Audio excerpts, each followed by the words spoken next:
ఆ జుట్టు కాస్త రంగేసుకోవచ్చు కదా. నేను ఇప్పుడు డాడీనే. డాడీ కాదు, షుగర్ డాడీ లాగా ఉన్నావు. వెళ్ళి రంగేసుకోపా. సంగీత్లో ఎవరైనా డ్రింక్ ఆఫర్ చేస్తే నాకు అలవాటు లేదు అని చెప్పు. అంతేగాని దొరికిందే ఛాన్స్ అని ఎగేసుకుంటూ పెగ్గుల మీద పెగ్గులు లాగించుకో. ఇదిగో మా వాళ్ళు ఎవరైనా అడిగితే వంట బాగా చేస్తుందని చెప్పు. అంతేగాని ఇంతవరకు హాస్పిటల్కి వెళ్ళలేదని అతి తెలివి ప్రదర్శించు. ఇదిగో ఈ చీరలో లావుకున్నాను. కనీసం ఈ ఫంక్షన్ కైనా ఫుల్ గా ఉంటావా, లేకపోతే మా ఫ్రెండ్స్ వచ్చారు నిద్ర వచ్చిందని చెప్పి ఎస్కేప్ అయిపోతావా? ముందుగానే చెప్తున్నాను, మా చుట్టాల ముందు నన్ను అవమానించేలా జోకులేసావో నీకు నెక్స్ట్ డే ఉండదు.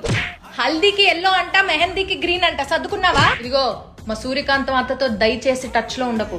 ఆవిడ ప్యాంటీ తెలియకుండా డ్రాయర్ లాగేసినట్టు నీకు తెలియకుండా నీ నుంచే ఇన్ఫర్మేషన్ మొత్తం లాగుతుంది. ఎవరితోనూ ఓవర్ ఫ్రెండ్లీగా ఉండకు. కిందటిసారి కూడా నువ్వు ఇలానే చేసావు. లాక్డౌన్ లో ఇంటి పని వంట పని నువ్వే చేస్తావని అందరికి చెప్పావు. నా పరువు అంతా పోయి. ఎవరితోనూ మూడీగా కూడా ఉండకు. మా అమ్మ వాళ్ళు పెట్టిన గోల్డ్ బ్రాస్లెట్ చైన్ ఇవాళ ఒక్కరోజైనా వేసుకో.